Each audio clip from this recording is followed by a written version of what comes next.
మోడీ పాలనలో దేశం అన్ని రంగాల్లో ముందుకెళ్తోందన్నారు కేంద్ర మంత్రి కిషన్ రెడ్డి. యావత్ ప్రపంచాన్ని భారత్ ఆకర్షిస్తోందన్నారు. 4వ అతిపెద్ద ఆర్థిక వ్యవస్థగా భారత్ అవతరించిందని, పన్నుల్లో సమగ్ర మార్పులు తీసుకొచ్చామని చెప్పారు. రాష్ట్రాలకు కేంద్రం అన్ని రకాలుగా సహాయం చేస్తోందన్న కిషన్ రెడ్డి, రాష్ట్రాలు బలపడేలా కేంద్రం నిర్ణయాలు తీసుకుందని తెలిపారు. పాకిస్తాన్ ఉగ్రదాడులను తిప్పికొట్టామన్నారు. కరోనా కష్టకాలంలోనూ రైతులను కేంద్రం ఆదుకుందన్నారు.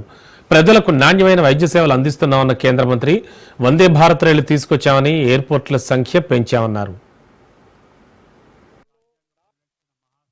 నరేంద్ర మోడీ అధికారంలోకి వచ్చినటువంటి ఈ 11 సంవత్సరాలలో అన్ని రంగాలలో కూడా, అది గ్రామీణ ప్రాంతం కానీ, లేకపోతే మౌలిక వసతులు కానీ, బడుగు బలైన వర్గాల ప్రజలు కానీ, అన్ని రంగాలలో కూడా దేశం ముందుకు తీసుకెళ్తున్నటువంటి పరిస్థితి మనకు స్పష్టంగా కనిపిస్తుంది. అన్ని వర్గాలకు న్యాయం చేయాలి. యావత్ ప్రపంచ దృష్టిని ఈరోజు భారతదేశం ఆకర్షిస్తున్న విషయం. ప్రపంచమంతా కూడా అనేక విషయాలలో భారతదేశం గురించి చర్చించుకుంటున్నటువంటి పరిస్థితి ఈరోజు మనకు స్పష్టంగా కనిపిస్తా ఉంది. ప్రపంచంలో 4వ అతిపెద్ద ఆర్థిక వ్యవస్థగా ఈరోజు భారతదేశం అవతరించింది. దేశ ప్రజల సహకారంతో, దేశంలో ఉన్నటువంటి అన్ని ప్రజల యొక్క సహకారంతో ఈరోజు భారతదేశము ఎవరు ఊహించని విధంగా 4వ అతిపెద్ద ఆర్థిక శక్తి గల దేశంగా, ఆర్థిక వ్యవస్థగా ఈరోజు భారతదేశం అవతరించింది. మారుతున్నటువంటి సామాజిక, ఆర్థిక, రాజకీయ పరిస్థితుల నేపథ్యంలో కేంద్ర పథకాలు రాష్ట్రాలకు పూర్తి స్థాయిలో ఉపయోగపడే విధంగా, ఏ అవసరాలు ఉన్నాయో సమగ్రంగా గుర్తించే విధంగా